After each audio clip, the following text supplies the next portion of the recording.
ओम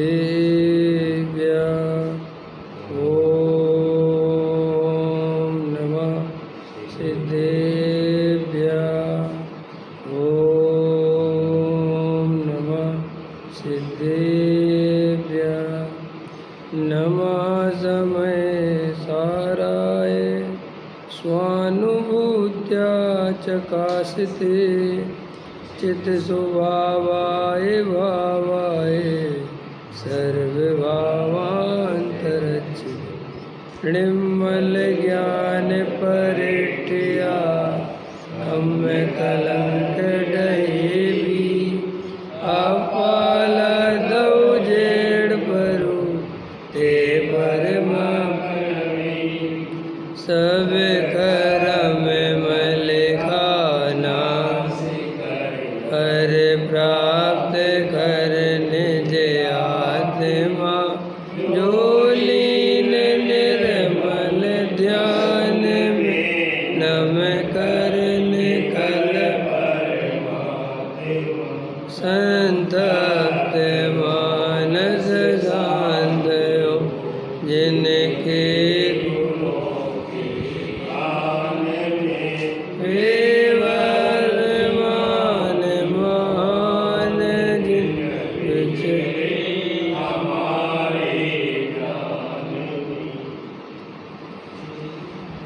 सार ग्रंथ पृष्ठ क्रमांक 30। देखो क्या कहते हैं। ध्यावे सदा जिनेश पद, रात दिन जिनेन्द्र देव का ध्यान करता है। जिनेन्द्र अर्थात वीतराग, अंदर में वीतराग की लगन लगी है। वीतरागी आत्मा और वीतरागी देव में कुछ अंतर नहीं है। समकृति ग्रस्त आश्रम में हो, धंधे में पड़ा हो, हजारों रानियों के वृंद में पड़ा हो, तो भी उसे दिन रात वीतराग शुद्ध शुद्ध आत्मस्वरूप भी आदरणीय है। अशुद्धता आदरणीय नहीं। ऐसा यदि समकृति को ना हो तो सम्यक दर्शन ज्ञान ही ना हो।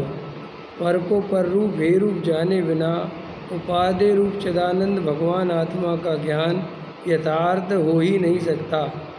आत्मा को उपादेय रूप जाना अर्थात शुभाशुभ भावों को हे रूप माना। शुभाशुभ भाव लाभ के हेतु नहीं, नुकसान के कारण हैं, ऐसा माना। मोक्ष का सर्वदेश साधन तो मुनि करते हैं। गृहस्थ आश्रम में एक देश साधन हो सकता है। मुनि अर्थात बाहर का त्यागी वह मुनि ऐसा नहीं। शुद्ध चिदानंद आत्मा के भान पूर्वक उसमें स्थिरता हो, खूब आनंद को भेदे, वह मुनि। ऐसे मुनि मोक्ष का उत्कृष्ट साधन करते हैं। जहाँ अकेला पूर्णानंद का नाथ शुद्ध चैतन्य प्रभु दृष्टि में पड़ा है, वहाँ संपूर्ण संसार के उदय भाव का दृष्टि में त्याग बरतता है। आत्मा का आदर हुआ, वहाँ मिथ्यात्व का त्याग हो गया, अर्थात बड़ा त्यागी हो गया। ऐसे त्याग बिना बाहर की क्रिया को त्याग मानने वाले, दया दान के भाव से लाभ होता है, ऐसा मानने वाले त्यागी ने संपूर्ण आत्मा का ही त्याग किया है। उसने राग का त्याग नहीं किया, उसने आत्मा का ही त्याग किया है। ज्ञानी को तो जिस भाव से तीर्थंकर प्रकृति बंधे, उस राग का भी त्याग बरतता है। प्रभु अंदर में विराजता है, उसका साधन भी दूर नहीं, निकट में अर्थात अंदर में ही है। आत्मा में एकाग्र होना यह उसका साधन है। ऐसे साधन को और साधन के ध्येय को ना जाने, ज्ञान में नहीं भरते, इसी में उसकी दृष्टि में आत्मा का त्याग बरतता है, परंतु दृष्टि में राग का त्याग नहीं बरतता। धर्मी जीव 96,000 रानियों के वृंद में रहता हो तो भी उसे भोग के समय में भी दृष्टि में उसका त्याग बरतता है। मेरा आनंद मेरे पास है, परंतु अरे रे समाधान नहीं होता, अर्थात राग आता है। परंतु समकृति इस अस्थिरता को ही रूप जानता है। इस अस्थिरता के राग के बाद दूसरे ही क्षण कदाचित ध्यान में अत्यंत आनंद का वेदन भी कर ले। वासना के विकल्प में चला गया, परंतु अंदर तो सच्चिदानंद प्रभु को दृष्टि में छोड़ता नहीं है।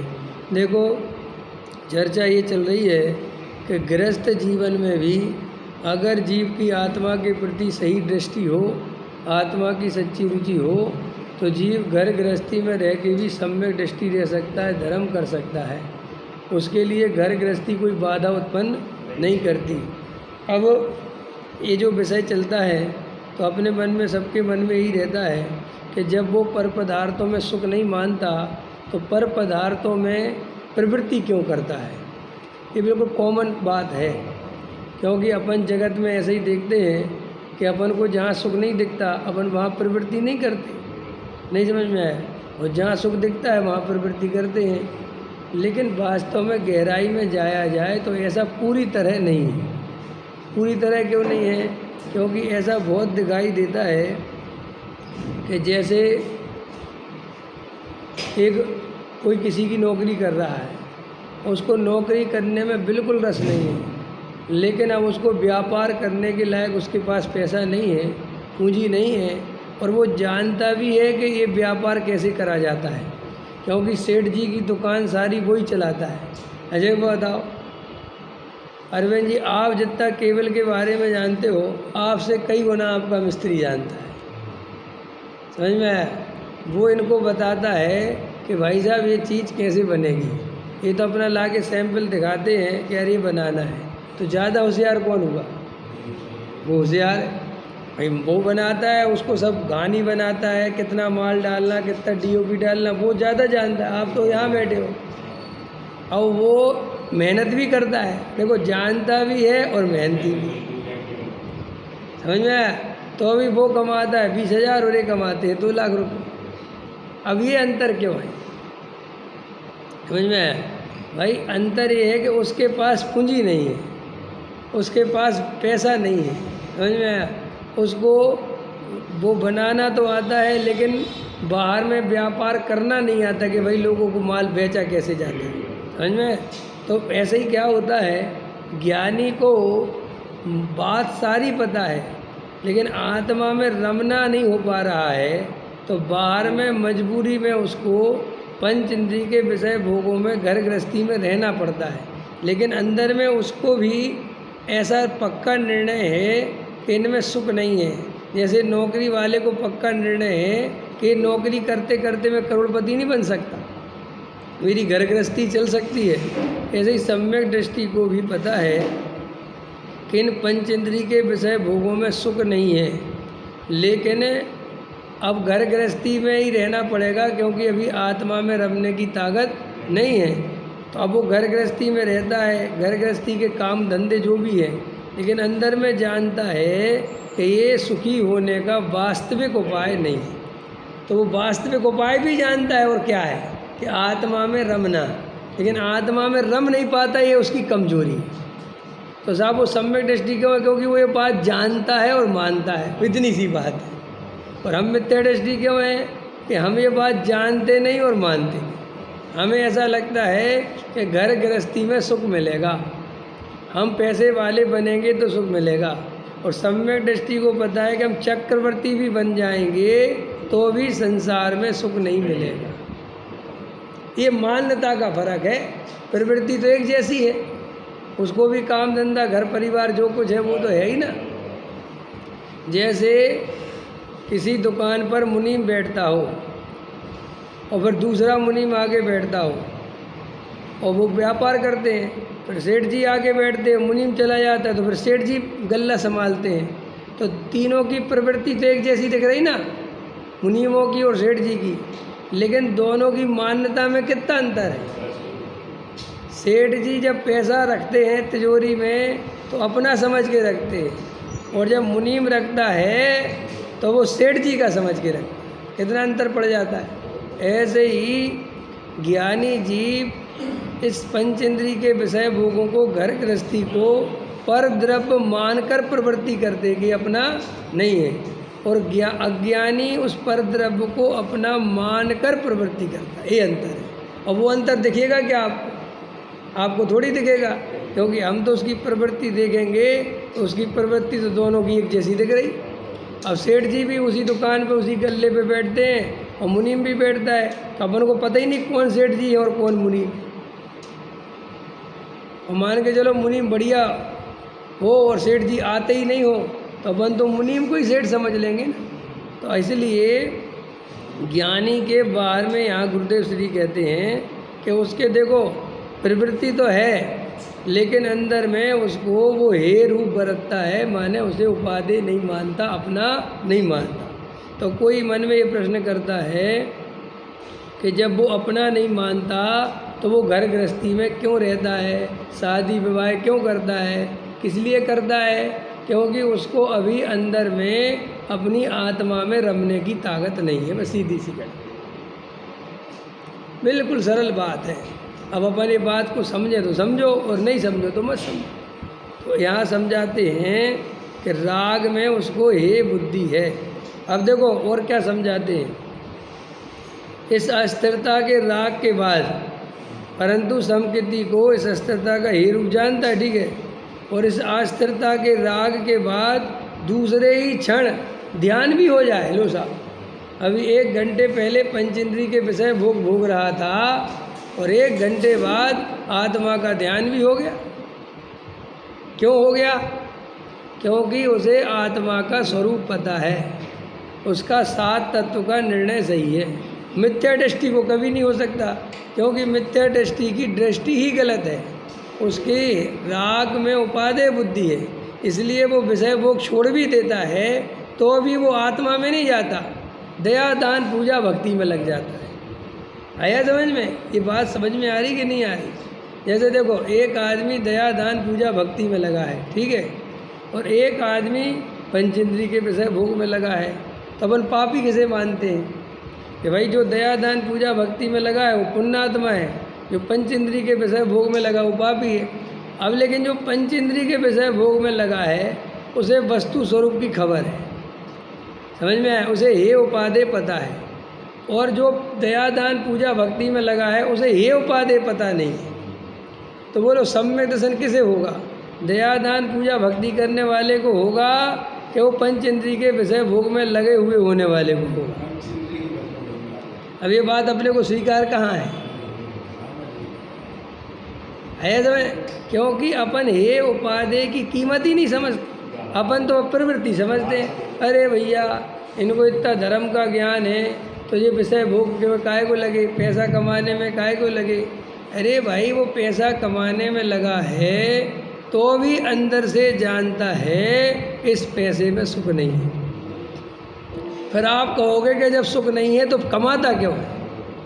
इसलिए कमाता है कि वर्तमान में गृहस्थ जीवन है और गृहस्थ जीवन में पैसे की आवश्यकता पड़ती है और उसमें अभी मुनि बनने की ताकत नहीं है, त्याग व्रत संयम लेने की ताकत नहीं है, तो पैसा करता है घर गृहस्थी में जो चाहिए जो जैसी, लेकिन अंदर में जानता है ये सुखी होने का उपाय नहीं।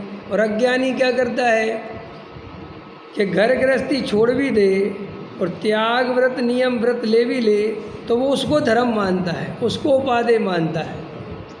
तो वो विषय कसाय छोड़कर दया दान पूजा भक्ति करके भी मिथ्या दृष्टि है, और सम्यक दृष्टि विषय भोग के काल में भी सम्यक दृष्टि है। किस कारण सम्यक दृष्टि है? क्योंकि उसके अंदर में श्रद्धा सच्ची है। आया समझ में कि नहीं? ऐसा समझो,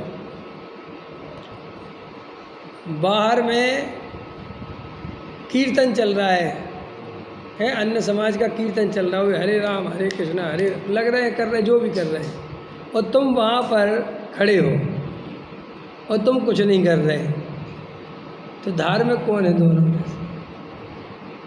सही श्रद्धा किसकी है? बोलो। और वो कर रहे बेचारे बिल्कुल डूब रहे भक्ति में, बिल्कुल कृष्ण की भक्ति में डूब रहे, बिल्कुल एकदम राधा एकदम, और तुम वहाँ पर ऐसे हाथ पे हाथ रख के खड़े हो और तुम कुछ नहीं कर रहे। समझ लो महात्मा की दुकान है उदाहरण के लिए, और तुम वहीं बैठे हो और तुम्हें कोई भाव नहीं है और तुम अपनी दुकान चलाने मग्न हो, लेकिन तुम ये जानते हो कि ये सब गृहीत मिथ्यात्व है। समझ में आया कि नहीं? ये कौन से देवी देवताओं को पूज रहे हैं? अब जैसे एक पद्मावती की चौकी लगी है, और रात को तुम्हें बुलाया, तुम्हारे पड़ोसी ने कि पद्मावती की चौकी लगा रहे, आना जागरण में, और तुम नहीं गए। तुम घर पे बढ़िया अपने 11 बजे सो गए, और वे बेचारे वहाँ पर रात भर जागरण करते रहे। बोलो धर्मात्मा कौन है? वो जागरण करने वाला कि सोने वाला? क्यों भाई सोने वाला क्यों भाई?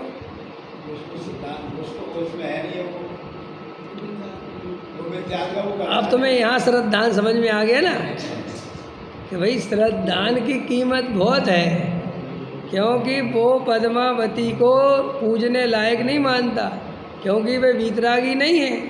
समझ में आया? और जैन दर्शन में ऐसे जागरण फागरण नहीं बताए बिल्कुल भी, ये तो अन्य मतियों में है। जैन दर्शन में तो रात्रि में कोई प्रवृत्ति करना ही पाप है। जब जैन दर्शन में रात्रि भोजन करना पाप है, पानी पीना पाप है, तो रात्रि जागरण कैसे धर्म हो गया? ये तो अन्य मतियों की चौकी लगती थी, क्योंकि उनके यहाँ राग करना ही धर्म है। हाँ, ना बुलावे तो नहीं जावे, बिल्कुल किसी कीमत पे नहीं जावे, उसको बतावे ये तुम गृहीत मिथ्यात्व है तुम्हारा ही। कैसे तुम झूठ बोल रहे भैया, टाल दे। झूठ क्यों बोले? उसको सही बता दे कि ये गृहीत मिथ्यात्व है, ये जैन धर्म नहीं है। हाँ, अब वो बंदूक लेके तुम्हारे दरवाजे खड़ा है तो बता अलग बात। नहीं समझ में आया? जैसे देखो तुम्हें एक बार बताओ, बुलाएगा कौन भाई? पद्मावती जागरण में तुम्हारा मित्री तो बुलाएगा, दुश्मन तो बुलाने आएगा नहीं भाई। मित्री बुलाने आएगा कि नहीं आएगा? जैसे कई दफ़े मेरे पास शादी का निमंत्रण आता है कि भाई जब शादी है तो मैं पूछता हूँ दिन की है कि रात की है, तो वो कहते साहब रात की है। तो मैं ठीक है, मैं बोल देता हूँ रात की शादी नहीं करना चाहिए जैनी होकर तुम्हें, और हम तो रात की शादी में नहीं आएंगे। तो साहब उसको बुरा लगेगा। बुरा क्या लगेगा? उसे सही बताओ ना कि भाई हम तो इसलिए नहीं आएंगे। हाँ, अब तुम कहते नहीं भाई साहब उस दिन तो मुझे क्या बहाने क्यों कर रहे हो? सत्य बोल दो ना कि रात की शादी है, मैं नहीं आते, सही चीज़ नहीं है रात की शादी करना। लेकिन तुम्हें ऐसे गृहीत मिथ्या दृष्टियों से दोस्ती भी बना के रखनी है। और दूसरी बात, दोस्ती कभी टूटती नहीं है, ये मान्यता तुम्हारी गलत। देखो एक बार सुनो, एक बार अभी कोटा में थे, जब गोष्ठी थी, याद होगा युगल बाबू जी की, उसमें तब हम बैठे थे, 4 5 10 6 विद्वान बैठे थे। तो साहब एक प्रश्न आया कि साहब रात्रि में शादी होती है तो उस समय हमें क्या करना चाहिए? और हमारा कोई ख़ास की शादी हो, रिश्तेदार की शादी हो, और हम नहीं जाएंगे तो वो बुरा मानेंगे, ऐसा प्रश्न पूछा। बड़ी सभा की बात है। तो और भी विद्वान, बड़े बड़े विद्वान, तो सब जवाब देने लगे अपने हिसाब से कि अपन को उस दिन कहीं निकल जाना चाहिए या कोई बहाना कर देना चाहिए, लेकिन उसमें नहीं जाना चाहिए। मैंने माइक पे बोला क्यों करना बहाना, क्यों झूठ बोलना? और इतने जैनी इतने बुरे नहीं हैं, कोई भी जैनी ऐसा नहीं है आज भी। भले ही तुम रात की शादी करते हो, अगर तुम उससे प्रेम से कहोगे कि देखो भाई हम रात की शादी में नहीं आते और तुम्हें रात में शादी नहीं करना चाहिए, तो बुरा नहीं मानेगा, तुम्हारे प्रति और इज्जत बढ़ जाएगी उसमें। मैंने ये बोला, मैंने कहा तुम्हारे काल्पनिक प्रश्न है और ये काल्पनिक उत्तर है। समझ में आया? ऐसा कुछ होता ही नहीं है जैसा तुम सोचते रहते। ऐसा हो गया तो अरे बेकार की बात है, ऐसा हो गया तो ऐसा हो गया तो क्या हो गया ऐसा? समझ? ऐसे और है कि साहब जागरण कई आ जाते मेरे पास, साहब अगर जागरण हो तो साहब हम क्या करें? साहब किसी के महाराज के यहाँ चौका हो तो हम क्या, अरे बता दो कि भाई हम इन महाराज को नहीं मानते, इनके 28 मूल सही नहीं है, तुम्हें मुनिराज का स्वरूप पता नहीं है। इतने डर डर के जीने का क्या फ़ायदा है? हम कुगरू को कुगरू ही ना कह सके तो क्या मतलब है? मेरा कहने में कि हम किसी के माइक लेके कहने की बात नहीं है, लेकिन अगर कोई सामने वाला ज़्यादा ही पीछे पड़ जाता है ना, देखो एक तो ये होता है कि उनने कहा कि साहब हमारे यहाँ पे फलाने महाराज आ रहे हैं, हम चौका लगाए, तुम्हें आना पड़ा। ठीक है भैया, कोशिश करेंगे, आएंगे, बात है, सामान्य व्यवहार है। अब जगह नहीं आना ही पड़ेगा, भाई साहब आप हम जानते हैं, तो भैया अब तुम जानते हो तो तुम ढंग से जान लो। अगर तुम हमारे बारे में हमारी परीक्षा लेते हो, हमें परेशान करने के लिए ये सब करते हो, तो हम परेशान नहीं होंगे बिल्कुल भी।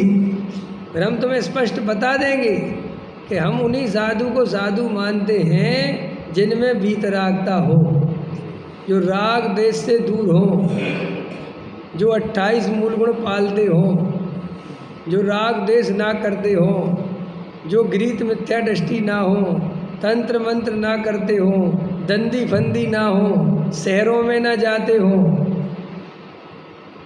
समझ में आया कि नहीं आया? साहब ऐसे तो महाराज मिलेंगे नहीं, नहीं मिले तो ना मिले, हम क्या ठेका ले रखा? आया समझ में? मैंने टोडेमल जी साहब ने लिखा है, अगर हंस नहीं मिले तो कौओं को हंस मान के मत पूजने लगना। ये लिखा है टोडेमल। साहब आप ऐसे तो महाराज मिलते ही नहीं, तो नहीं मिलते तो क्या करें? नहीं मानेंगे, उसमें क्या बात है? कोई मान नहीं है धर्म क्या? अन्य मतियों जैसा धर्म नहीं है कि चौराहे पूजने लगते हैं। ये दिल्ली में देखो ना कितना गृहीत मिथ्यात्व है, चौराहे पूजने लगते हैं कहीं पे भी। बाप रे बाप, चौरस्ता आएगा उसको पूजने लगे। कहा भैया चौरस्ता में क्या पूजने का है? कोई पूछने वाला है? कोई इनको समझाने वाला है? कौन किसको समझाए? सबकी अपनी अपनी मान्यता। तो हमें सबकी मान्यताएं अपनी अपनी हो, इसमें हमें कोई दिक्कत नहीं है, लेकिन हम तुम्हारे गुलाम नहीं हैं। नहीं समझ में आया? जब तुम हमारे कहने पे हमारी बात सुनने नहीं आते, वे तो खुल के कहते कि हम तो नहीं जाते सोनगढ़ियों के मंदिर, तो हम पे क्यों प्रेशर बनाते हो कि हम तुम्हारे हैं? भाई अपनी अपनी स्वतंत्रता है, तुम्हें जो धर्म समझ में आ रहा तुम मानो, हमें जो समझ में आ रहा हम माने। ये क्या बात हो गई कि हमने अपनी स्वतंत्रता से धर्म माना तो हम देशद्रोही हो गए हैं? हम देशद्रोही हो गए? अरे भैया तुम अपनी मान्यता से जियो, हमें अपनी जीने दो। अब तुम्हें जो महाराज लग रहे, हमें तो नहीं लग रहे। तो अपने को ये व्यर्थ के मायाचारी नहीं करना, सामान्य व्यवहार रखना, लेकिन कोई अपने को चिढ़ाने के लिए, परेशान करने के लिए जानबूझ के वो करता है तो स्पष्ट बता दो कि हम नहीं मानते। ऐसा हम तो पहले ही जानते थे, आप लोग महाराजों को नहीं, महाराजों को तो मानते हैं, मिथ्या दृष्टियों को नहीं मानते। समझ में? कह रहे तुमने बड़ा धर्म पढ़ लिया, तो तुमने नहीं पढ़ा तो हम क्या करें? ऐसा और जो व्यवहार निभाने के लिए हमारा जन्म नहीं हुआ है, हमारा तो भाव चला जाएगा। भाई साहब खीर में एक जहर की बूंद गिर जाए और तुम्हारा बहुत व्यवहार हो, तो उसके कहने पे खीर खा लोगे? बताओ आप लोगों में से कौन खा सकता है?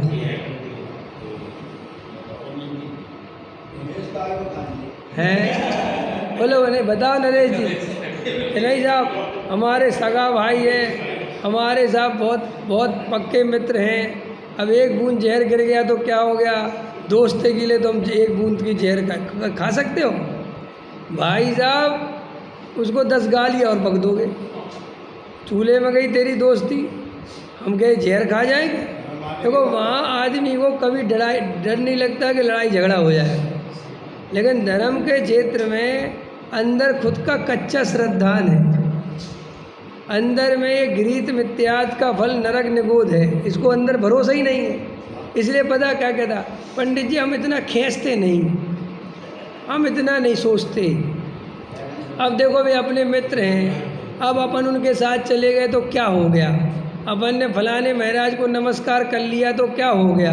अपन ने फलाने के कार्यक्रम में पहुंच गए तो क्या हो? क्योंकि अंदर में ये गृहीत मिथ्यात्व का फल नरक है, ये भरोसा ही नहीं है। देखो आप लोगों को अगर भरोसा नहीं हो ना कि जो कुगरुओं को पूजने की सज़ा क्या है, तो आप अष्टपाहोड़ पढ़ो, अष्टपाहोड़ पढ़ के देखो। आप अष्टपाहोड़ में लिखा है कुंद कुंदाचार्य देव ने, लोक लाज गौरव, समझ में आया, भय से जो कुगरू को पूछते हैं वे नियम से नरक निगुज जाते हैं, बोलो, लोक लाज समझ गए कि अब अपने लोग क्या कहेंगे, अरे अब चलो अपने रिश्तेदार क्या कहेंगे, ऐसे लोक लाज के भय से समझ, मानादिक के लिए कि चलो यार मंदिर में अपन प्रधान हैं, अब महाराज के साथ जाएंगे तो ही अपनी प्रधानी रहेगी, तो मानादिक के लिए जानता है कि ये कुगरू है, ये सही नहीं है, फिर भी उसको नमस्कार करता है, तो आचार्य कुंद कुंद देव कहते वो नरक निगूद में जाता है। सोचो कितनी बड़ी बात है भाई, आप और हम आगम के आधार से ही वीतरागता मान रहे कि नहीं, तो फिर आगम में ये भी लिखा है कि कुगरू को पूजने का फल नरक निगूद है। जब आगम के आधार से सच्चे देवशास गुरु मानते हो, तो फिर उसी आगम के आधार से कुगरू कुदेव को शास्त्र भी तो पहचानने पड़ेंगे। तो जब खीर में एक जहर की बूंद पड़ गई, तो कितनी दोस्ती दाव पे लगी हो, वो खीर कौन खाएगा, बोलो। लेकिन अपन रात की शादी में चले जाते कि क्यों, अरे साहब आप समझते नहीं, अब रिश्तेदार हैं, अब जाना तो पड़ेगा ही। अरे भाई साहब, उन रिश्तेदार को पहले ही कह दो कि रात में शादी होएगी तो हम नहीं आएंगे, और तुम करोगे तो इसका मतलब तो हमें नहीं बुलाना चाहते कि हम आपके चक्कर में सबको कहाँ तक, तो ठीक है हम सब खुद कह रहे कि कोई बात नहीं, लेकिन अब तुम बुरा मत मानो, भैया बुरा मत मानो ना, कहता हम आपकी में नहीं आएंगे, हाँ हम रात में करें तो तुम भी मत आना, लेकिन हम दिन में करें तो तुम आना, क्योंकि हमारा झगड़ा पैसा तो नहीं है ना, हमारा झगड़ा तो इस बात का है कि तुम रात में कर रहे इसलिए नहीं आ रहे। और रात की शादियों में कितनी हिंसा होती है, आजकल कितनी लाइटिंग है, वो सबका भोजन है, कहने को होता है शाम के 5 बजे 6 बजे तक भोजन, रात की शादियों में 1-1 बजे रात को, रोज 12-1 बजे रात को खाते हैं लोग खाना, लोग रात को 2-2 बजे प्लेटें ले रहे होते हैं।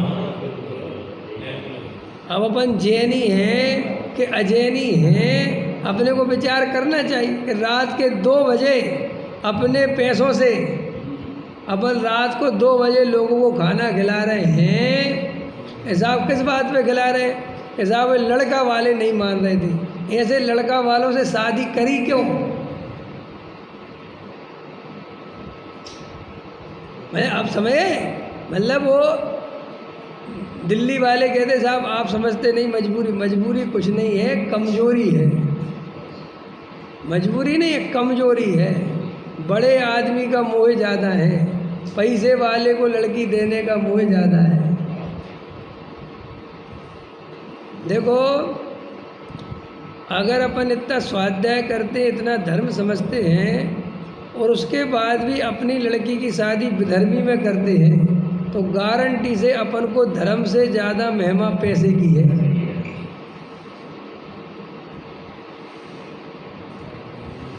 भाई साहब ना हो ज़्यादा पैसा तो भी अपनी बेटा बेटी की शादी अगर अपने हाथ में है तो भाई वे खुद ही कर ले, तो पर क्या करेंगे, कभी भी विधर्मी से नहीं करना, जिन्हें सच्चे धर्म की खबर नहीं हो, गृहीत मिथ्या दृष्टि हो, उनसे नहीं करना, क्योंकि बेटी की ऐसी नेचर होती है लड़कियों की कि वे एक बार जिस घर में गई वे मायके का कुछ भी नहीं बचने देती, उनकी ससुराल जैसी होती है वे बिल्कुल पूरा उसी रंग में ढल जाती।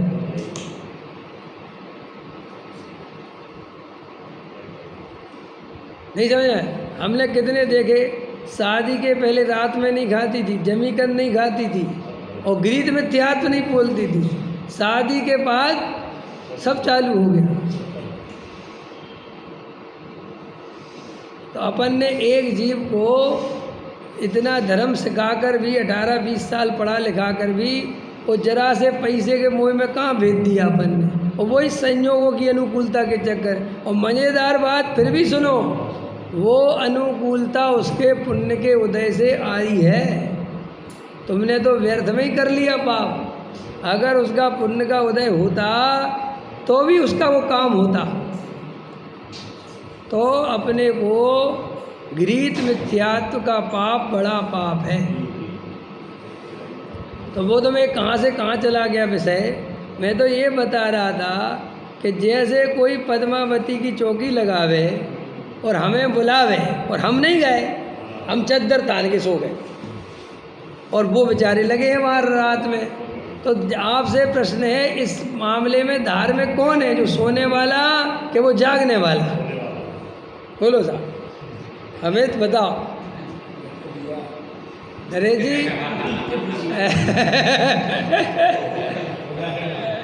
है नहीं, खतरनाक बात है।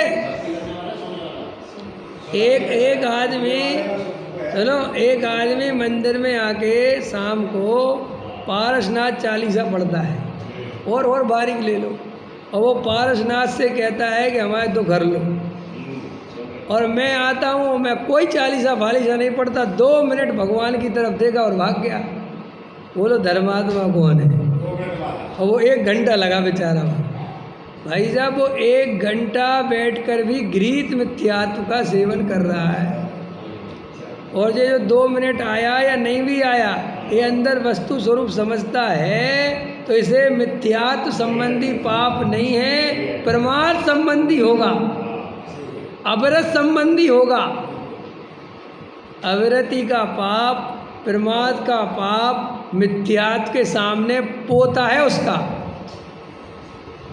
क्या नहीं समझ में आया? मिथ्यात्व का पाप पहाड़ जितना होता है, और अविरति समझते हो? अविरति असंयम, खाने पीने का नियम नहीं है ऐसा अविरति। अविरति का पाप, प्रमाद का पाप, नहीं आए शाम को मंदिर, नहीं करी आधा घंटा पूजा, प्रमाद आ गया। प्रमाद का पाप होता है राई जैसा, और मिथ्यात्व का पाप होता है पहाड़ जैसा।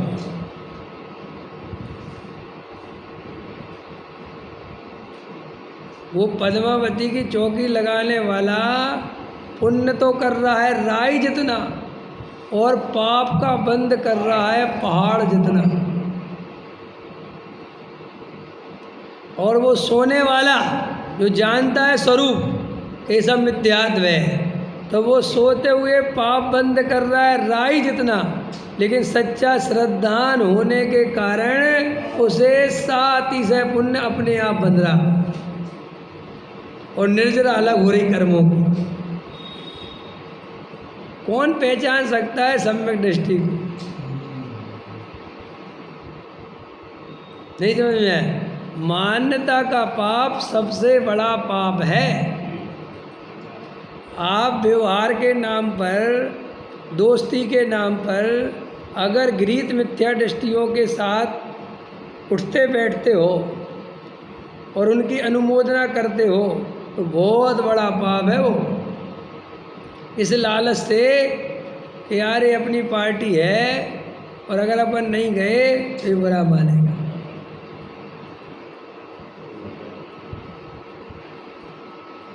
बोलो, आजकल के अजैनों की शादी में जाने का कोई धर्म बचा है? क्यों कि नॉन वेज बनने लगा सब जगह। समझ में? अब किसको समझाओ, वो क्या समझाओ। कई दफ़े ऐसा होता है, अजैनों की निमंत्रण आए तो उनसे पूछो कि भाई नॉन वेज तो नहीं रखा? नहीं नहीं, वो तो छोड़ो, आपके लिए प्योर वेज की व्यवस्था कर दे। अरे भाई, मेरे लिए नहीं है, मैं ऐसे स्थानों पे नहीं जाना चाहता जहाँ मेरे सामने अन्य जीव नॉन वेज खा रहे हो। मैंने वो समझ में श्रद्धा क्या चीज़ है। तो कई लवे से प्रश्न आते हैं कि साहब किसी की रिश्तेदार की शादी, अरे भैया तुम कमज़ोर मत बनो, मना कर दो कि हम नहीं आएंगे। अथवा 5 बजे उसका भोजन हो तो 5 बजे गए, भोजन करा, लिफाफा दिया और वापस आया। समझ? कोई दिक्कत नहीं है, 5 बजे हुआ हो और ले आओ कि साहब ये तो कोई बारात ही नहीं लगी, हमें देखनी का है वो तुम्हारी बारात, और क्या देखना हमें तुम्हारी शादी वादी। नहीं समझ में आया? ये तो कोई दवाई नहीं है वैसे भी। बूढ़ी बूढ़ी अम्माएँ और 60-60 70-70 साल की वहाँ बहू का चेहरा देखने के लिए खड़ी रहेंगी। भतीज बहू आ रही, अरे कहाँ लेना देना, अपनी बहुओं को ढंग से देख ले। ये ऐसा राग में फंसा रहता है जी, है क्या क्या चढ़ा, क्या क्या चढ़ा, वो देखते रहेंगे। हाँ, जैसे अपन जैसे शादी में जाएं और अपन लौट के आएँ तो पत्नी पूछे कि शादी में कौन कौन आया था, मैंने कहा हमें तो नहीं पता कौन कौन था, वहाँ देखा था क्या क्या चढ़ा, मैं तो ना पता कौन सा क्या चढ़ा, कि तुम्हें कुछ देखने ही नहीं आता। अरे देखना नहीं आता कि तेरी तरह राग देश करना नहीं आता, क्या रखा है इन सब चीज़ों में, है लेना एक ना देना दो, हमें क्या मतलब किसी के क्या चढ़ा, कैसी बहू कि काली है कि गोरी, कैसी रहे, अपने क्या लेना देना, लड़का कैसा मिला, अरे मिलाओ कैसे, हमें क्या। लेकिन ये जीव को संसार में रस भरा पड़ा, समझ में। अब कोई रात में कर रहा है तो एक तो बोल दो उसको कि गलत बात है भाई, रात में शादी नहीं करना चाहिए, फिर भी आप कर रहे हो तो मैं तो आऊँगा नहीं, नहीं साहब शाम को भोजन रखा है तो ठीक है, हम शाम को भोजन करके तुम्हारे आ जाएंगे, वो चले जाएंगे, लेकिन हम वहाँ रुकेंगे नहीं। आया समझ में कि नहीं। अपन जब अपन इस तरीके से करेंगे तब तो लोगों को समझ में आएगी कि रात में शादी नहीं करना चाहिए। बताओ, मैं तो आश्चर्य मानता हूँ ये पंजाबी वगैरह दिन में शादी कर दे।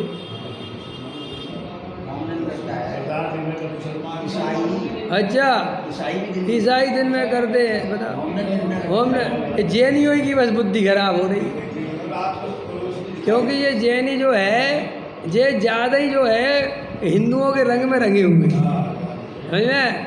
इनको अंदर में अपनी खबर नहीं है, ये अपने को मानते ही नहीं कि जैन धर्म माने क्या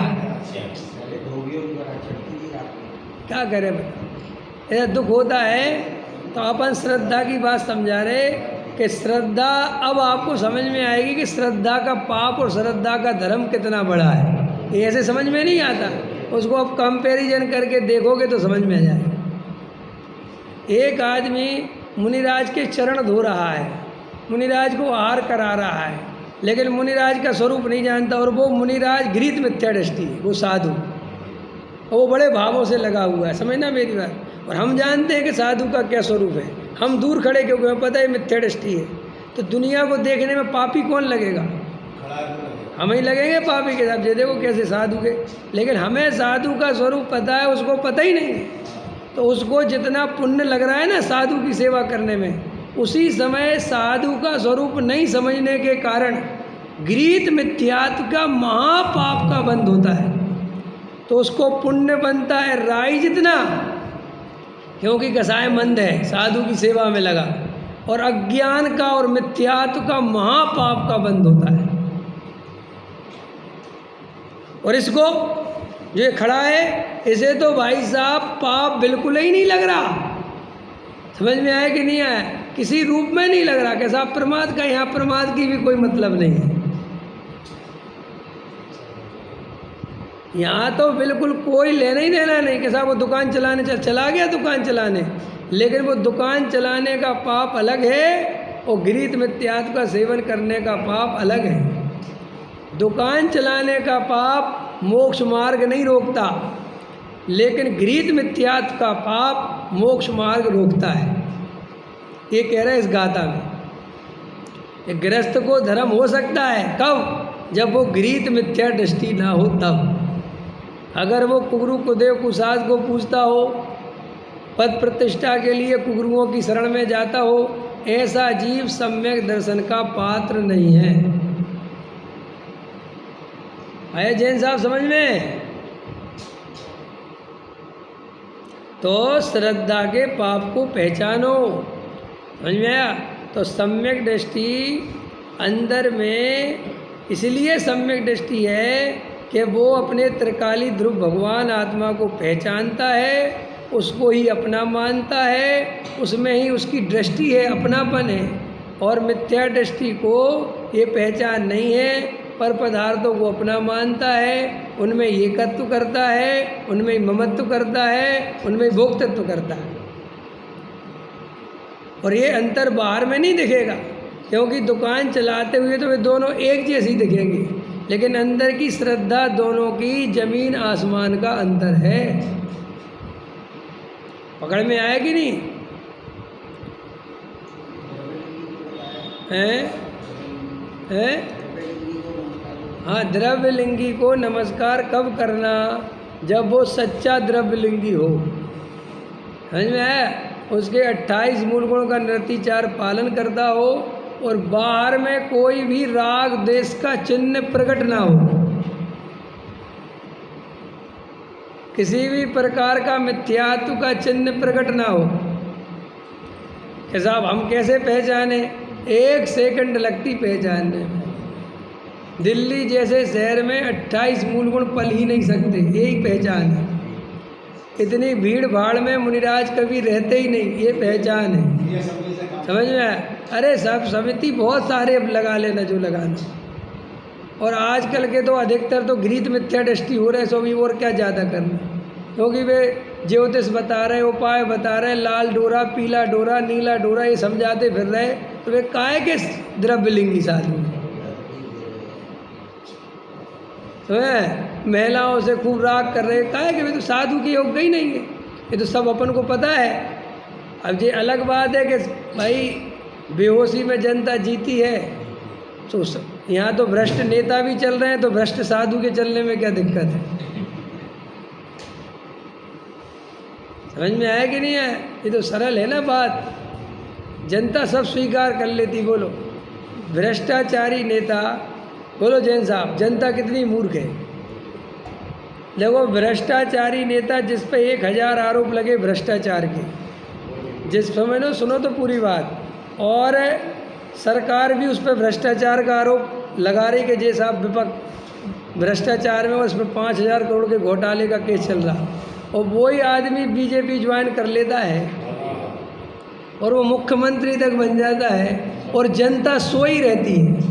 जबकि सबसे बड़ा आंदोलन तो इसी बात पे होना चाहिए कि भाई हमने वोट इस बात के लिए दिया था कि तुम एक आदमी को जो कल तक ईडी के केस में फंसा है, जिस पे सारे केस चल रहे, और तुम उठा के उसको अपनी पार्टी में लेके हमारे ऊपर बैठा के नेता बना दो। लेकिन जनता कोई कुछ नहीं कहती, और ये सरकारें सब जानती हैं। और अगर जनता थोड़ी चिल्लाए भी तो कहते चिल्लाने तो 1-2 दिन चिल्लाएंगे, फिर अपने घर चले जाएंगे।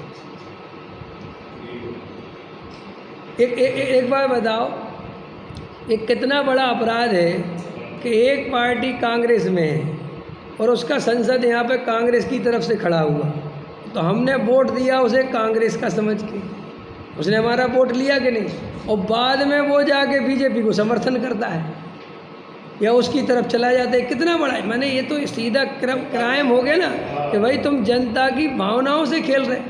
जनता ने तुम्हें बीजेपी का समझ के या कांग्रेस का समझ के वोट दिया, तुम्हें थोड़ी वोट दिया, और तुम बाद में उसके वोटों के आधार से जीतकर 100 करोड़ का सौदा करके तुम दूसरी पार्टी में चले। कितना बड़ा अपराध है, और हमारे यहाँ इसके लिए कोई कानून नहीं है।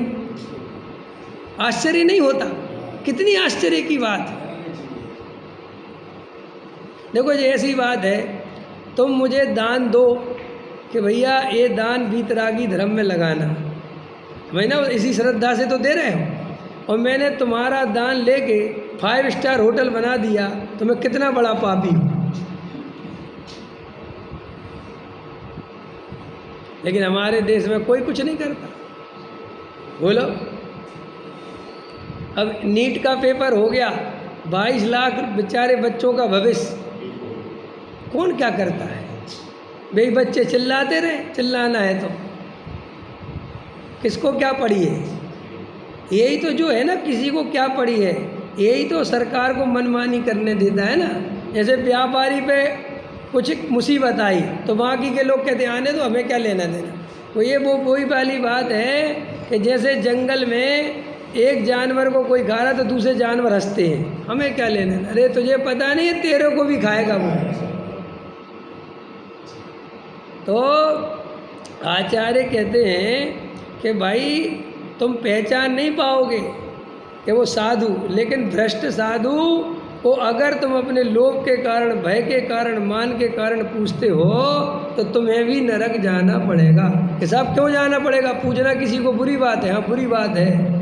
बुरी चीज़ को बढ़ावा देना उतना ही बड़ा अपराध है जितना बड़ा अपराध बुरा करना। नहीं समझ में आया? भाई तुमने अपनी श्रद्धा खोटे साधुओं के सामने झुका दी तो साधु के भाव बढ़ गए ना, और ऐसे खोटे साधु और पैदा होते गए। अगर ये खोटे साधुओं का बहिष्कार होए तो कम से कम जब भी कोई बनेगा तो सच्चा साधु बनेगा ना। फिर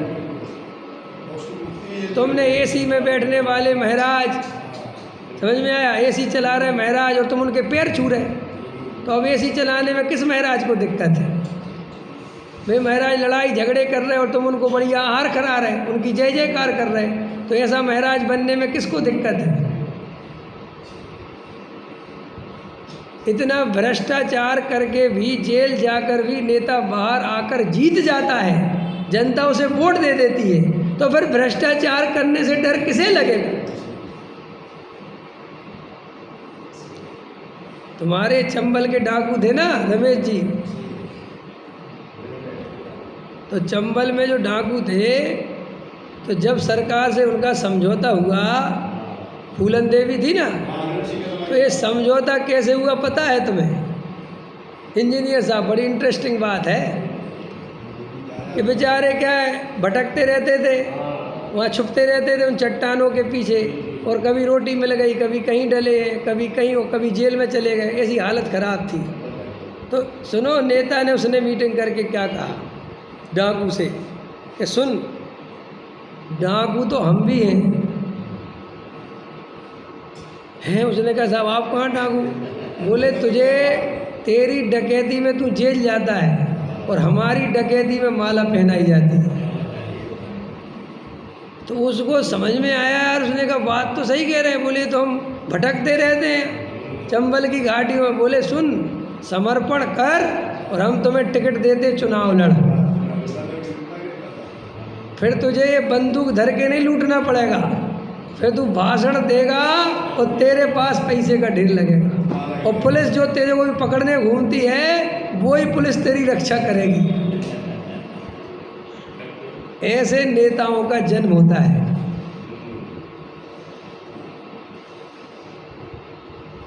आश्चर्य की बात है कि नहीं? जिस पे मर्डर केस चल रहे वो नेता बन जाता है, मंत्री बन जाता है, कितनी बड़ी बात है, और जनता सोई रहती है, और जनता फिर भी वोट दे आती है। तो ऐसे ही आचार्य कहते हैं कि कुगरू को पूजते हो और ये कह के पूछते हो कि साहब हमें क्या लेना देना, हम तो भैया साधुओं में भेद नहीं करते। तो तुम्हारे कारण ये साधुओं की जगह डाकू पैदा हो रहे हैं। समझ में आया? क्योंकि समाज सोया रहेगा तो समाज लुटेगा ही लुटेगा, उसे लूटने वालों की कोई कमी।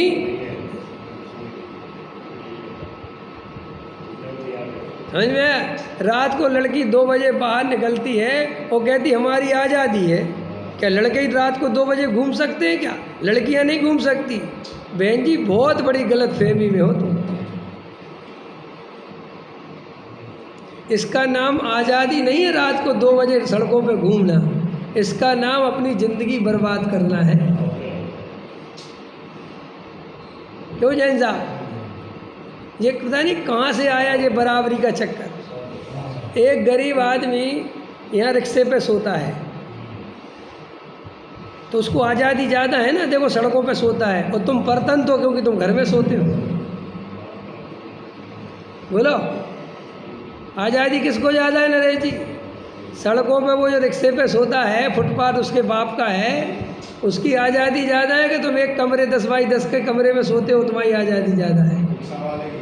रिक्शा वाले की ज़्यादा है। भाई साहब उस आज़ादी को आज़ादी नहीं कहते जिसमें लुटना मरना हो।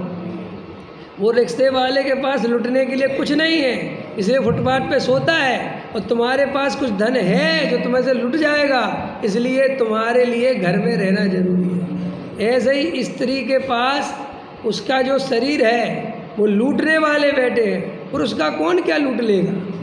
समझ में? इसलिए स्त्री को ये पुरुष की दलील दे के कि हमें आज़ादी चाहिए, तो तुम अपनी ज़िंदगी बर्बाद करोगी। और होता है कि नहीं होता है? जब घटनाएं घट जाती हैं तब दुनिया में हाहाकार मचती है, लेकिन ये नहीं सोचते कि इस घटना के पीछे कारण क्या था, कि रात के 2 बजे तुम क्यों गए दोस्तों के साथ घूमने। दुनिया इतनी अच्छी नहीं हो गई है, और ना कभी होगी। जब सीता को उठा के ले गए,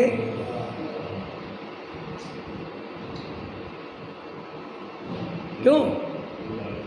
उस कहानी में भी बड़ा मर्म है। सीता को कभी उठा के नहीं ले जा पाता रावण, अगर सीता लक्ष्मण की आज्ञा का भंग नहीं करती तो। गलत कह रहे? कि नहीं, अब वो साधु का भेष धर के आया था, अब वो तो जगत किसी ना किसी रूप में लूटेगा। लेकिन अगर तुम चतुर होती कि भाई तुझे दीक्षा भिक्षा लेनी तो अंदर आ, हम क्यों आए बाहर, समझ में आया? लेकिन अब तुम गुरुजी के भैया, गुरुजी है तो संसार है वो तो। ऐसे ये महिलाएं एक खोटे साधुओं की शरण में डली रहती है, समझ में आया? और वो इनके जीवन का सत्यानाश करते रहते हैं। फिर भी तुम जगत में जाओ, साधुओं के यहाँ जो खोटे साधु हैं उनके महिलाओं की लाइन लगी हुई है। तो ये गृहीत मिथ्यात्व की खबर नहीं कि गृहीत मिथ्यात्व क्या है। और फिर लोग कहते हैं अरे भाई हम जागे हुए नहीं हैं, तो जागता कब है आदमी, समझ में आया? जब पढ़ता लिखता है।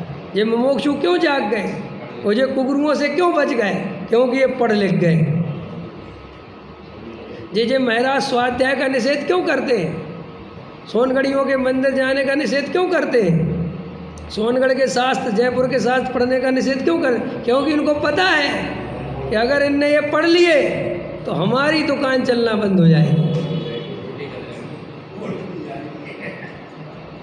जैसे ये गवर्नमेंट इतना हल्ला मचाती है शिक्षा शिक्षा, लेकिन कोई भी नेता नहीं चाहता कि जनता शिक्षित हो,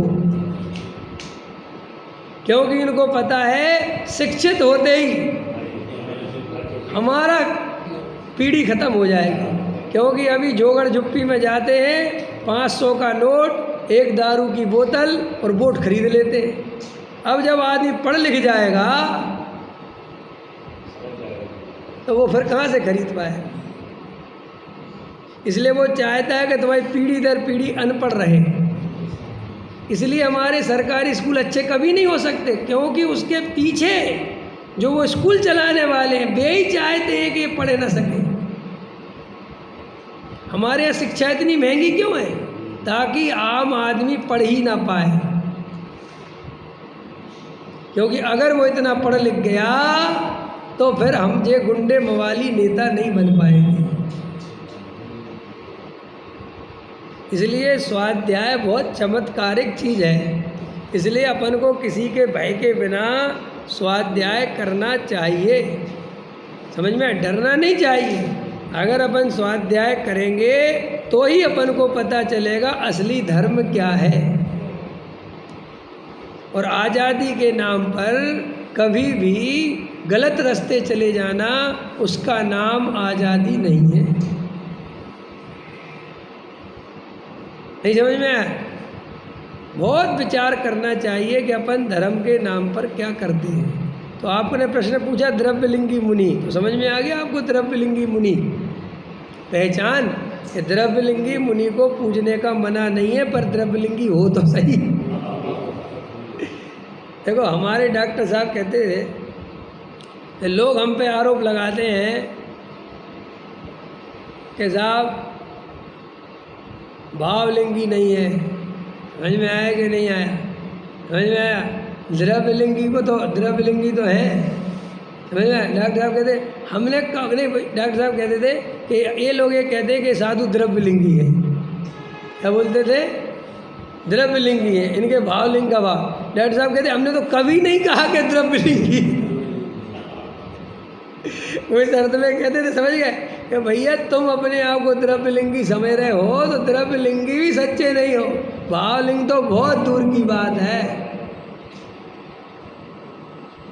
क्योंकि अरे द्रव्यलिंगी भी सच्चा मिल जाए तो उसके चरणों में लौट जाएंगे, क्योंकि उसकी कसाई इतनी मंद होती है, उसके क्रोध मान माया लोभ इतने मंद होते हैं कि कोई उसकी स्किन निकाल के नमक भर जाए, मिर्ची डाल जाए तो भी किसी पर क्रोध ना करे।